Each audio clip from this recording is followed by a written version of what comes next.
All right, we're recording. So go ahead and since I don't know much about Susan and all that, tell us a little bit of your background. All right. I am the dean of students at Wooster High School. This is my third year in this position, so I'm considered an administrator for high school. And this sort of education is brand new. It's brand new for every one of us. It's almost like we're brand new teachers. So Brand new teachers and yeah.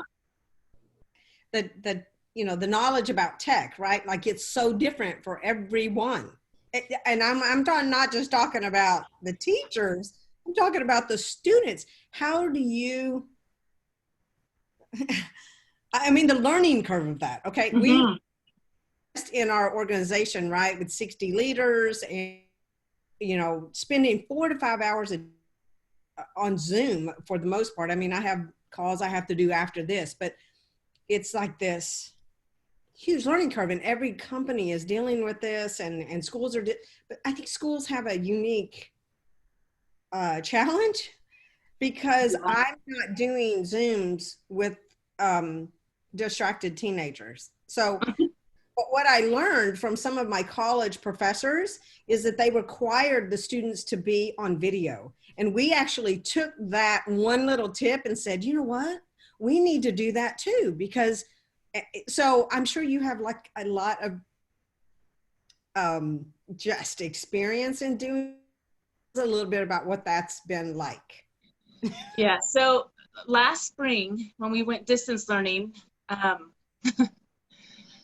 it was asking our teachers to do a zillion different trainings. So we have Zoom, but we have a thing called the Microsoft Teams. It works kind of better for teachers, just so that they can turn in assignments and things like that. But it's still an online, like it's online Zoom like this. Mm-hmm. But there's a whole bunch of pieces to it that teachers had to learn how to use, and we had to learn how to use while we had classes, right? So we'd have one of our assistant principals would learn how to do it, and then she'd call the teachers in, and we'd do a 15-minute quick training on that particular thing. And then the next day something else would come up, and we'd figure out how to use it, and then do another quick 15-minute training. And we did that throughout the whole spring. With that same note, that the students are pretty tech savvy for the most part, especially from their phones. And so, but then we still had issues of so many of our students that had no technology. So that's technology. Correct. Okay. So are you saying go ahead. You have a phone? So I would say every family had a phone at least, but it might be one person in the family that had the phone. And that parent usually had a phone, and they might be working or they're sharing it with their student, and there's only so much work you can do on the phone portion of it. We did have a handful of families that had nothing.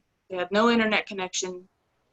The phones would sometimes might be able to call them, but they didn't have any data for like this. There was no data attached to it. So, there's definitely a gap for students in poverty, families in poverty, and the ability to reach them educationally. So schools are not being okay for families, right? Because we can't really discriminate people being in no program or no to call it, like a package that you're actually able to help those families with. Yeah, we did. We had an online I mean, we had a paper packet. Our school district, which the Washoe County School District, I think is the 11th largest school district in the United States. But they spent $250,000 on paper packets. Wow. Right? There were issues getting those distributed. I had friends that sat in line for days to pick them up. Yes. But so, and we were chatting about computers the other day, and what's happening with ordering computers and things like that. Can you tell us a little Yeah. bit about So, that? you know, the district right now is really trying to make sure that every family has a device. Now, our school district is making sure that every family has at least one device. So it doesn't matter how many kids they have in the school district, we're just trying to make sure that there's one device. With that being said, Or they put in an order, and because all the school districts are trying to buy these devices, we're not going to get them until October through January. okay, So we still have the same issue. but school starts in August. School starts on the 17th for us, yes. Well, that's Right. I mean, I have a high school education, so I can figure that out.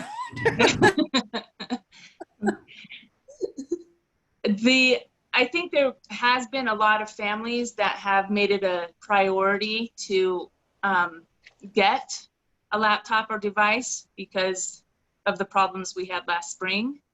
But we're only, you know, now that unemployment has ended, it is only going to get worse, right? And so the needs of our students are going to be much more drastic.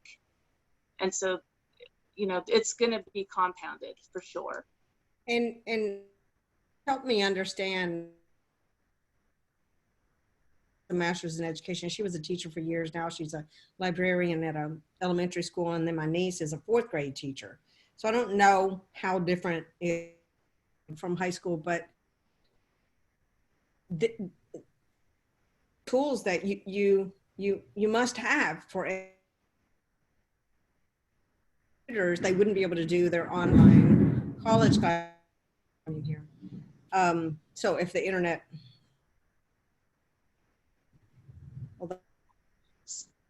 I think you're cutting out a bit, Carolyn. Yeah. okay, I'm back. Your internet, yeah. Yeah, now I can hear you. Switch it because it's storming and it might kick me out. Oh, It's not you, Susan. okay. I was like, maybe I'll walk someplace else. Oh, no, it's just me. I need that I have. In Florida, we have like these terrain downfalls all the time. It's just like living in the tropics.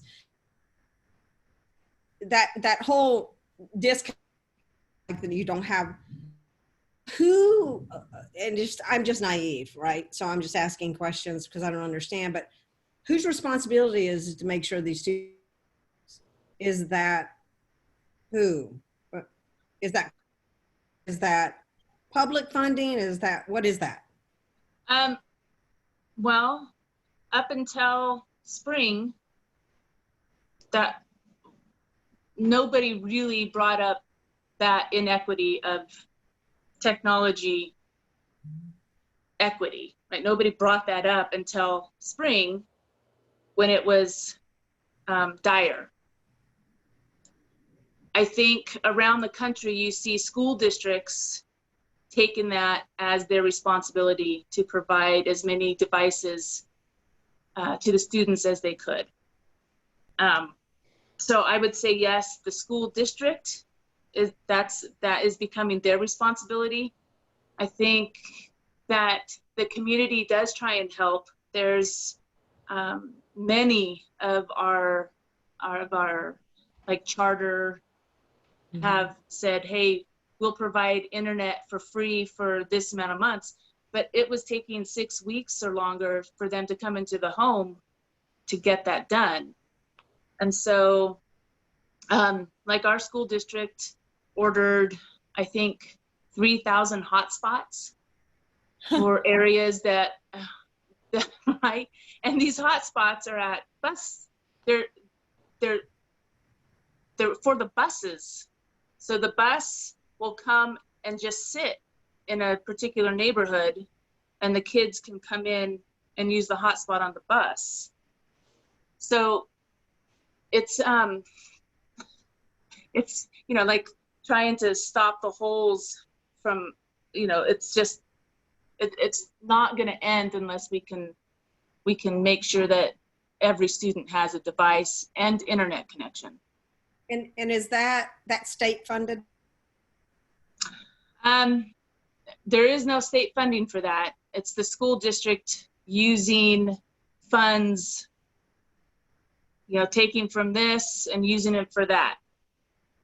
So there's no extra funding for that. So and it's not going to work. It's not. There's no way for that to. Yeah.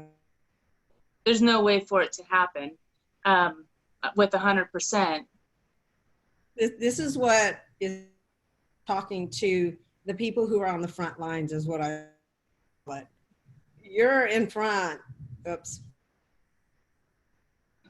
You're right there with the students, right? You're right there. You're the ones that are getting the numerous calls. Mm-hmm. How and then, and I just want, deeper on this conversation. Okay, so that I see that maybe, they don't even know how to use these new tech. If you're providing even a tech, like people don't know what never had a phone that has a hotspot on it. They don't know how to use that. Technology is, so now you've become educated tech tools in order for them just to get the simple actual education that you want to just deliver. Just to get on. Yes. And that's all done through contact with phones. Like we're making 100 phone calls a day to families to say, what can I do to help you? We need you to log on.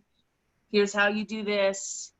And, so it is when it's distance, there is no, it's really hard to build relationships,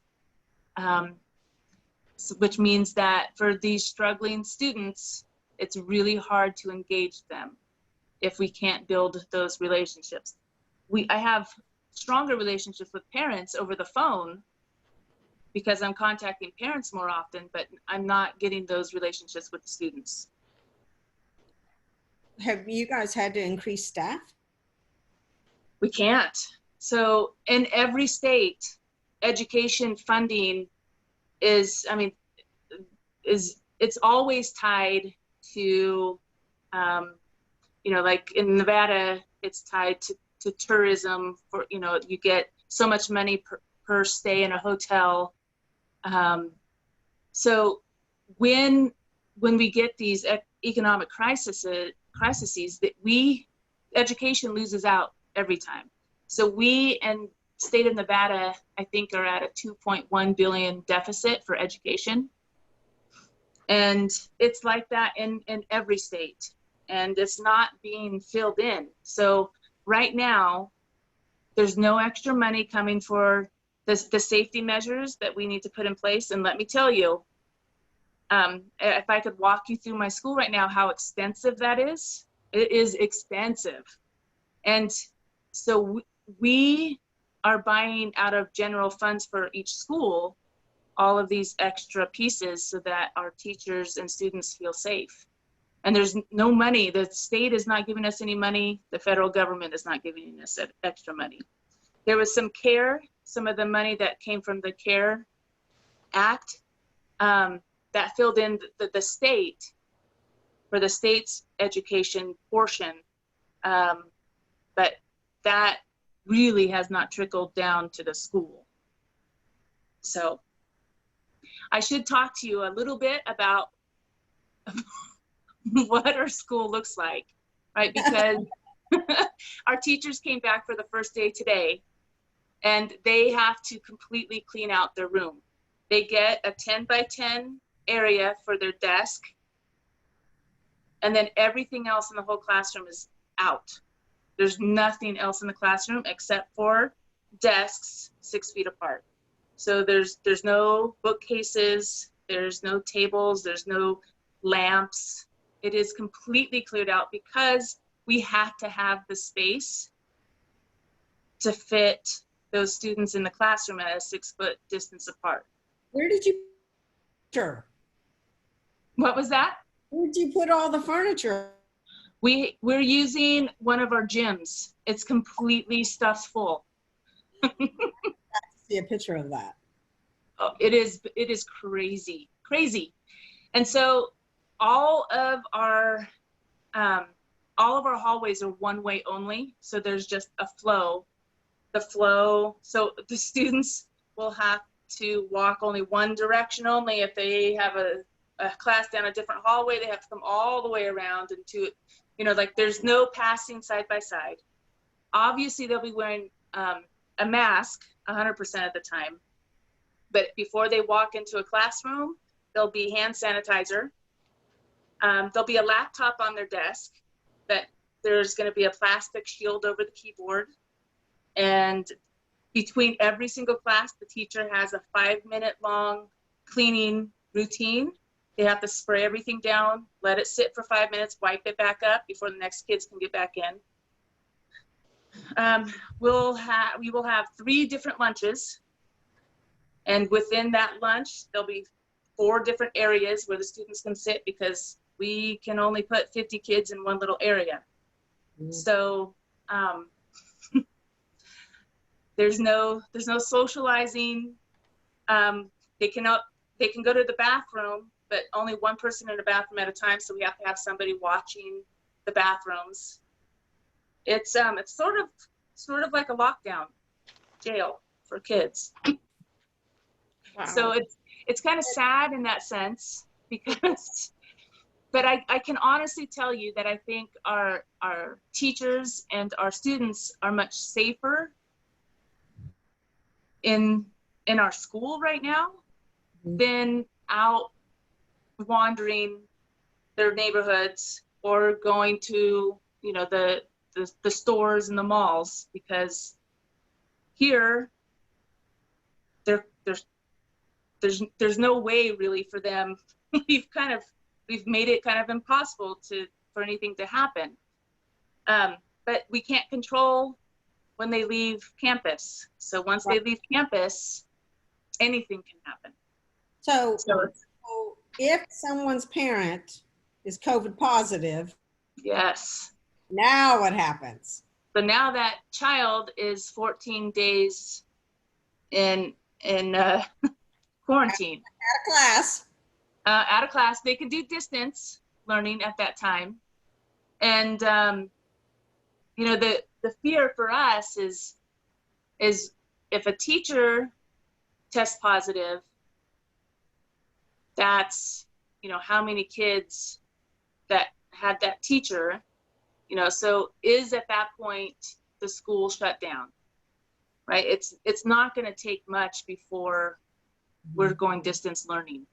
Well, because it's not even just who's exposed to the teacher, is also exposed to all the other teachers. Yes. And all those students go to a different class, and now they could potentially be exposing that group of kids. So when the distance learning comes on, will they go into the distance learning? Have they preferred that in the beginning of the school year, or will they?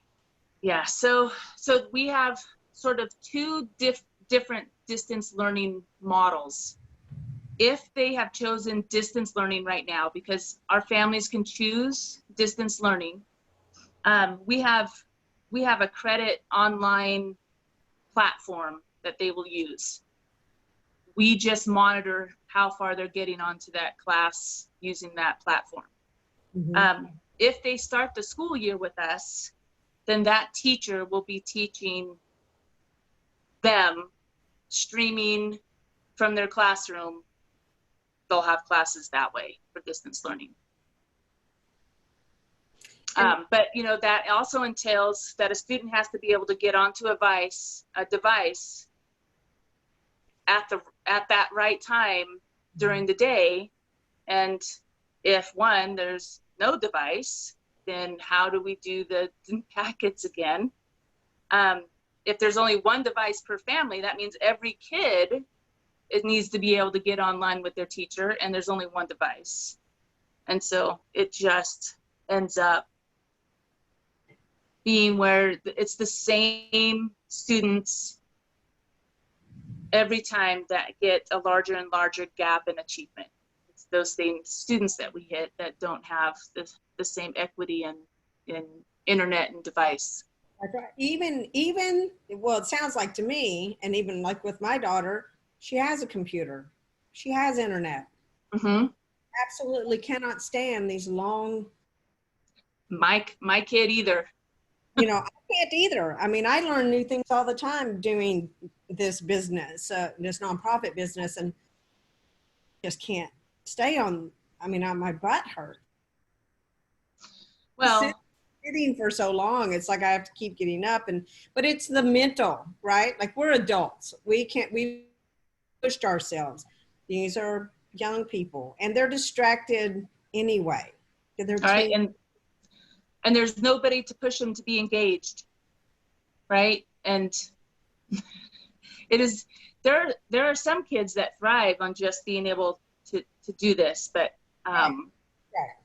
but those are the kids that normally we don't have to worry about in the classroom either. Right?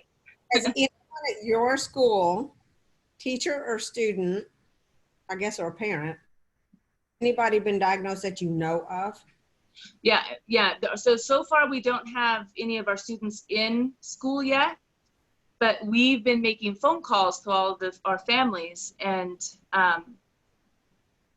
just with the sophomore class, I just spoke to the counselor there, and 3 families that she just spoke to today. We have one mother who's in the hospital, one father, and then another mom that's home. But our population at our school are mostly Hispanic families with multifamilies in one household. And, you know, like, we can't have those students come to Wooster the first day of school. So yeah, it's happening already. We'll see what this first week. I have, I'm saying 2 weeks. 2 weeks, and something's going to happen in a classroom where. Are you guys all taking bets on this? We are. There's going to be a pool started. So there's a pool. I feel terrible laughing about this, but to be honest with you know, my sister has been giving me like just little bits of information, and she's like, yeah, we're trying to figure out how we get first graders, other first graders, face masks. I'm sitting here just going. So to tell you the truth, I coach little 6 to 8 year olds in swimming, and they follow the rules, right? You tell them, and for the most part, definitely there'll be some, right, that are taking their masks, and there'll be funny things because they're bored, or you know what I mean? But for the most part, those kids are following rules. High school kids on that same swim team? No, you have to remind them constantly, put on your mask, put on your mask, put on your mask. It's the high school kids that I worry about. It's adults that I worry about, right? The little kids, I think they can follow the rules pretty well. I think they'll do all right. I'm worried about the older kids and adults. That's right. Oh my God. When we're looking at how this affects solo parents and those households, yes, give us a little bit of an idea of that and what you're seeing. So as you know, like you said, we're laughing at this, but you know, I see it both sides. I see parents wanting their kids to go to school, and 2/3 of our parents in our district wanted their kids to go back to school, and I see and understand why. You know, like, especially single family parents, that parent, if they have a job, and for the most part, for our parents at our school, they're the frontline workers, right? They're the ones that are going to work every day.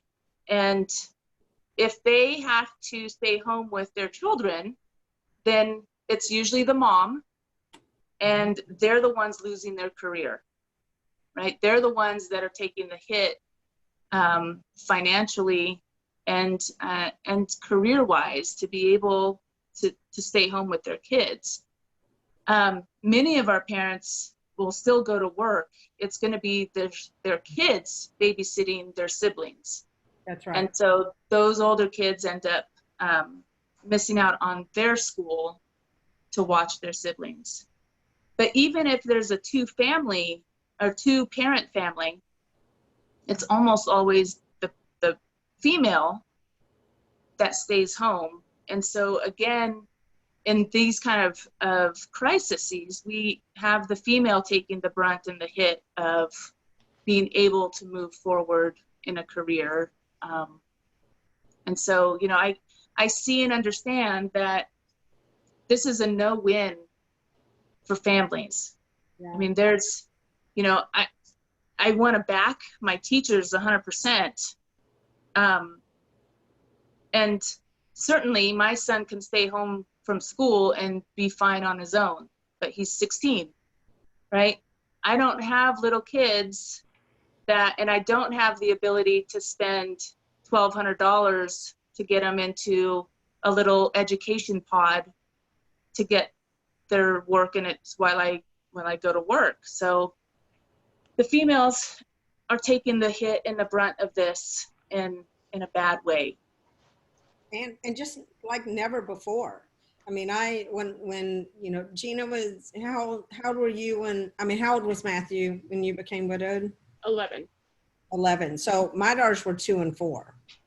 So I remember, you know, the teachers in kindergarten, you know, starting pre-K and kindergarten, and the teachers were so compassionate.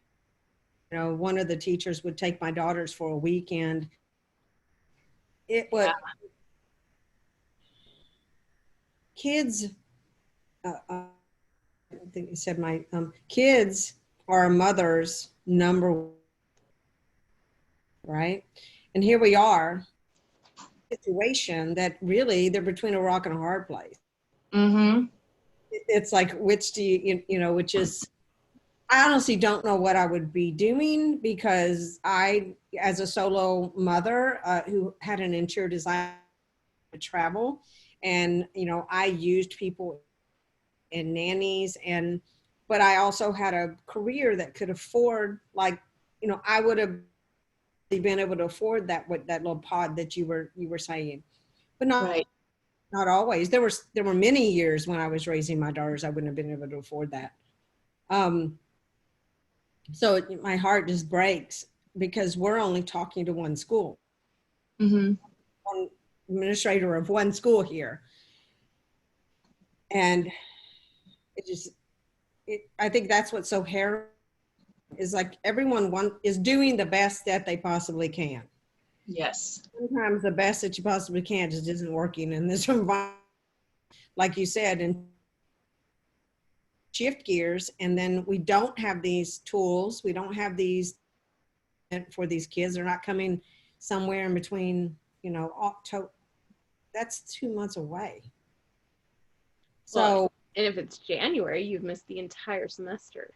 Correct. So I'm sure that the powers to be are looking at what happens when a kid skips a grade, right? So this is exactly my family, not because of anything like this, but when I was in middle school, going into high school, my parents moved me from a public school to a private school, and I got so behind that I had to go to summer school. My sister, interestingly enough, who became a teacher, Mm-hmm. she got so far behind. And I'm pretty sure that's probably why she became a teacher, right? Because she felt that struggle of I'm behind. And so that experience of being behind, I mean, is there any talk around we failing a grade? And what is it? No, you guys don't talk about that. Yeah, no, we, in fact, we had very long discussions about equity of grading during this time, Okay. right? Because it's, we can't fail a student because they don't have a device, That's right.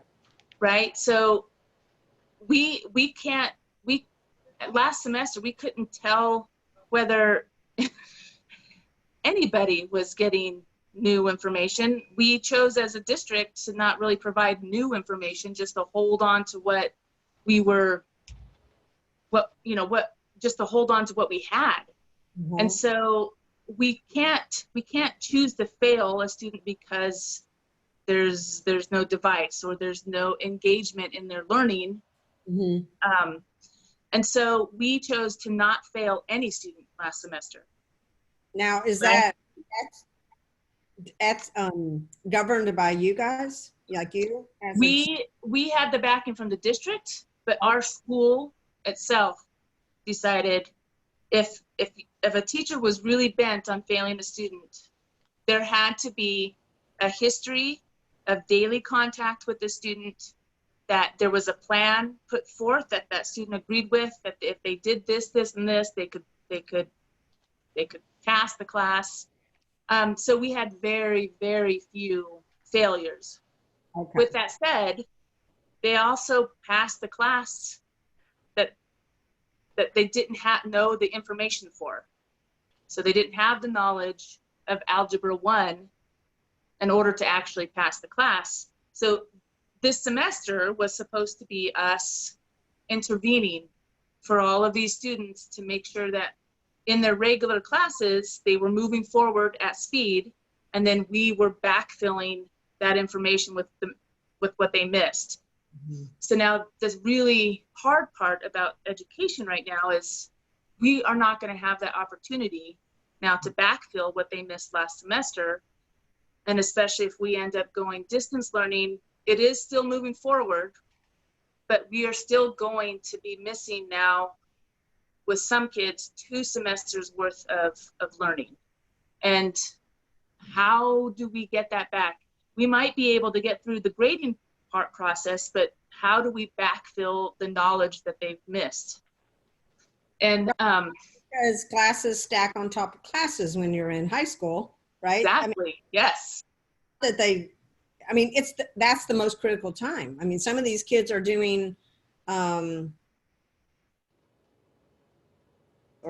right? Some of the students are doing dual enrollment. Yeah, the dual enrollment students, for the most part, though, are not the students that are really struggling with all of this. That's right.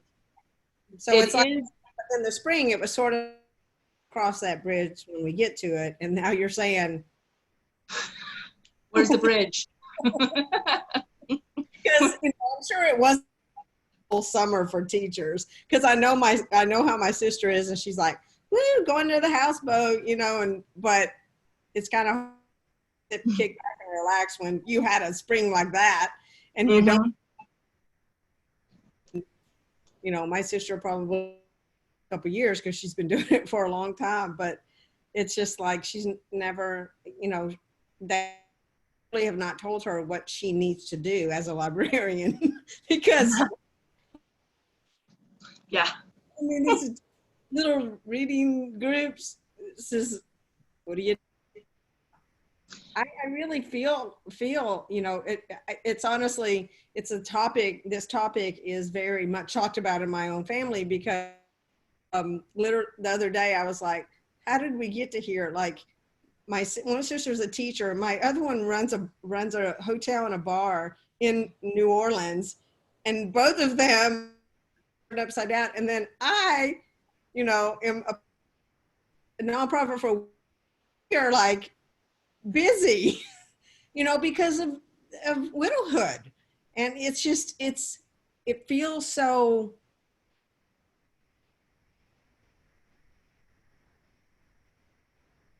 and even like my daughters,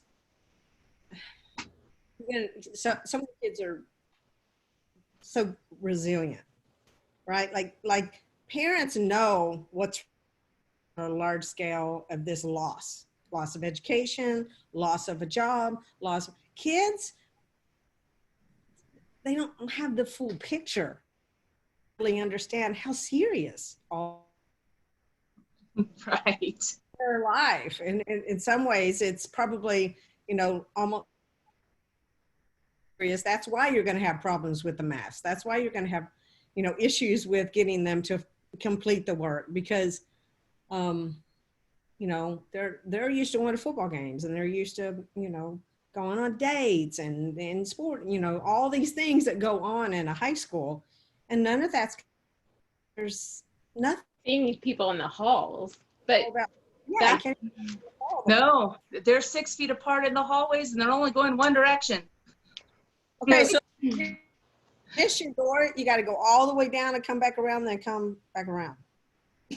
There's sometimes a little shortcuts, but there's a lot more walking. You know what this reminds me of? Us have an IKEA there, but it's like as soon as you go up that, there's a pathway, and you cannot get to the registers unless you go through that pathway. This is what it reminds me of. Yes. well, and so I know you've had a long day, Susan. But can you tell us just a bit about how this is affecting teachers, especially any widow teachers that you know? Yeah, so I can say that this morning we hired a teacher at 5 p.m. last night. That teacher came into school for the first time today, and I went to speak to her, and I said, it was so cute when we offered you the job, because she just started to giggle. And I'm like, oh my gosh, how cute is that? Right? And she goes, I have something to say. She said, I was giggling because she's like, this was my last day I was going to lose my house.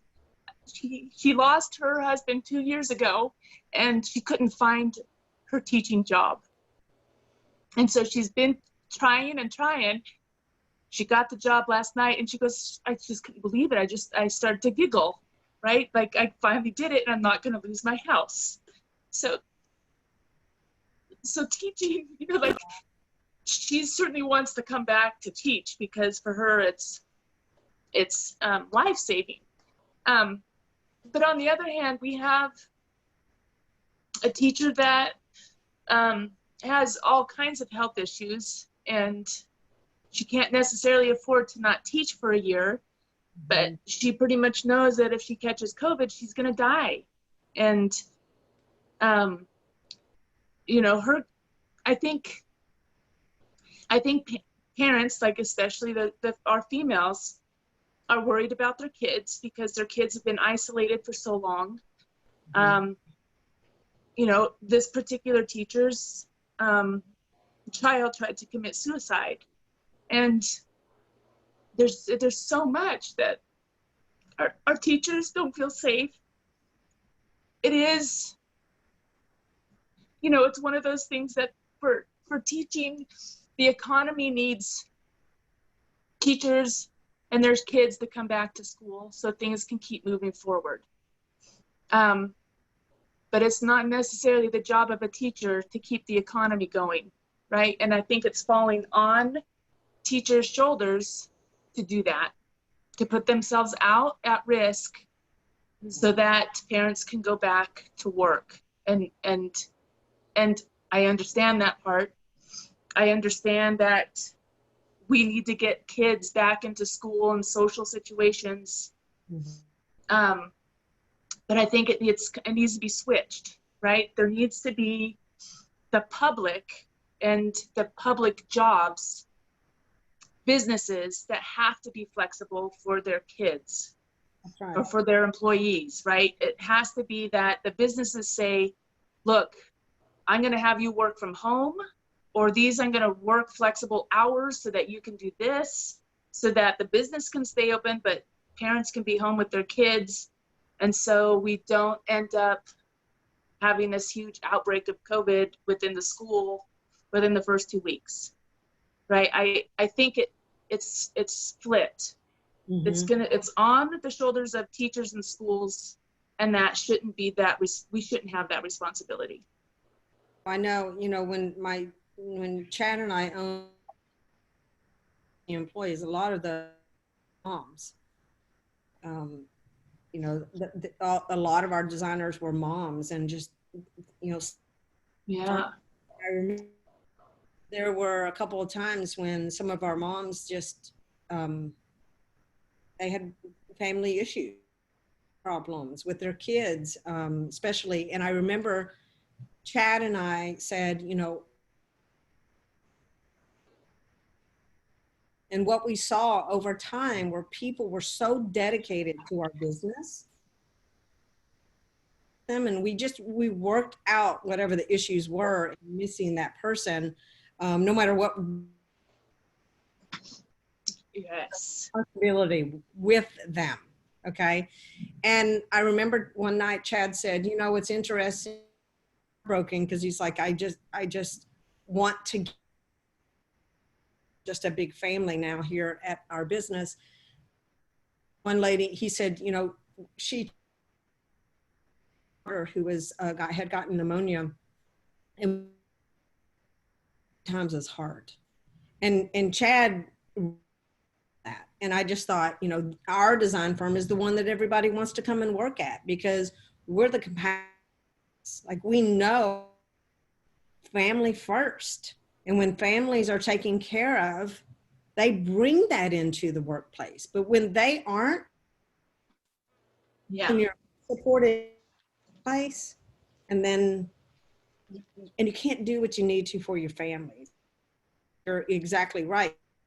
Very backwards, and I understand, you know, businesses are around to make it, but not always at the expense of people. Right. Other wants it out, and one of the stories that I remember the most, one of them was heartbreaking, having to step away from that to raise my daughters, because I knew no longer were any of you have that compassionate boss. And the grief, and that's another thing, grief counseling all day, but that's a whole nother area that a lot of people are struggling with, not it's in of what that looks like. And so, but I do know that schools and all of you who work together are very supportive. I think that's one of the things my sister really loves about the environment of working at a school. And I really about we would love to send her a gift. And I don't know who she is, but I think Gina would agree with me. We would love to send her a gift. She doesn't know who we are, but and we're so grateful that your school actually gave her the opportunity to thrive and to keep her home. And that she didn't even tell you until after. Beautiful. Right. Thank you. I would like to also introduce her to you guys. Great. Yes. Yes, yes. We would love to support her. I mean, we do have some leaders in our organization. I'm sure Gina told you that. And you know, their struggles are very heightened and unique right now. So if you who are widowed, we definitely want to be there in every way possible for them, and certainly love during this time. Well, thank you for all that you're doing, because I mean, we've discussed before, but the trickle down effect of this in schools, you know, we're talking about medical professionals that are scheduling their appointments to see patients who've gone without care for months now around the basis of school being open, and whether or not that's going to last. We know that you're doing everything you can to make the situation as easy as possible. And you should see how hard our teachers are working and emptying out their classrooms. Oh my gosh, yes. I think they all need awards. Oh my gosh, there's some tired people today. I bet. Well, and you've been working all summer. This was not your usual summer where Yeah. you've got to take time off. This has been a panic almost every day because things change. Yeah. This is 6 weeks of creating routines, system changes, and every little piece thought through so that we can provide a safe school to come back to. So. Well, I'm sure all the parents and all the students really appreciate that, and especially the teachers feeling safe at school. I think the teachers, yeah, I think the teachers after they got back today realized, okay, I think I'm gonna be okay. This is gonna be fine. Now, parents, because teachers did not want to come back into blended learning like we are right now, parents are kind of very against teachers right now. So there's a pretty big disconnect. So we'll see. Yeah. So the support for teachers, yeah. It's hard to stand together when you don't even know where you're supposed to stand, except maybe 6 feet or 8 feet or 10 feet apart. Well, and and I understand parents need their kids to go back to school, right? It just can't necessarily be on the backs of teachers who also have families that they need to go back home to. And so there is no win. There's no win in this situation. It is going to be a struggle no matter what. It's complex and never an easy solution at all. And The electricity is going out at my school. It's because you spend all your money on laptops. Not just laptops, on face shields, on masks, on paper towels, on hand sanitizer. So there's been a lot of money spent, on stickers for one-way directions, there's a lot of money spent. And what's the school doing to prepare for shortages on these PPE supplies? The school district has been buying PPEs for a while. So they've been buying for quite a few months. But it's the base, right? It's just the basic stuff. So there's 12 hand sanitizer stations for the whole school. Well, obviously that's not going to be enough. So we buy more of it. They're only giving us one of these for the school year. Obviously that's not enough. So we have to buy the rest of it. So we're on Monday giving the teachers a big box of cleaning supplies, and then we will continue to buy the things that keep them safe. But that comes out of our school budget. So, yes. Well, good luck to the teachers in these next 2 weeks as they prepare. Yes. Absolutely. We'll take all the luck we can get. I feel like we need to do like a video on all the ways you can show a teacher you love them. Yeah. Right? Mm-hmm. Go over how to go overboard on showing a teacher appreciation. If you have ideas on that and want to send them to us, I think we can help spread the word. Okay, that would be, I think teachers would really appreciate that right now after the. Happy to make something like that go viral. Yes. Especially because my niece and my sister are both teachers, and we have a lot of teachers actually in our organization. So probably more.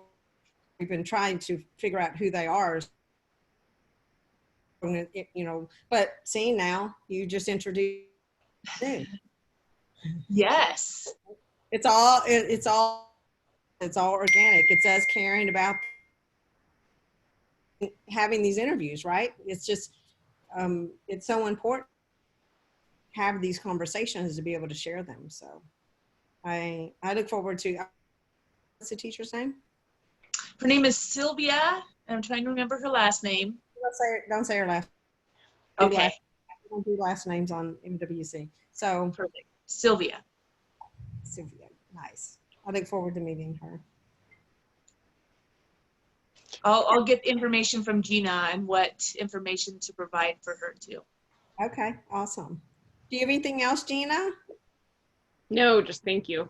Yeah, thank you. Thank you so much. Oh, thank you. I looked forward to this and I had a good time. Oh, good. Good. Awesome. Well, I guess we're done, Gina. That's it. That's all I have. Now I get to go to my next meeting. Woo! She gets to work late and I get to start very early. So well, you let me know, Gina, if there's anything I can do too. thank you. You're welcome. All righty. Thanks. All right. Take care. Have a good next meeting. Yes. Bye, Gina. Thank you.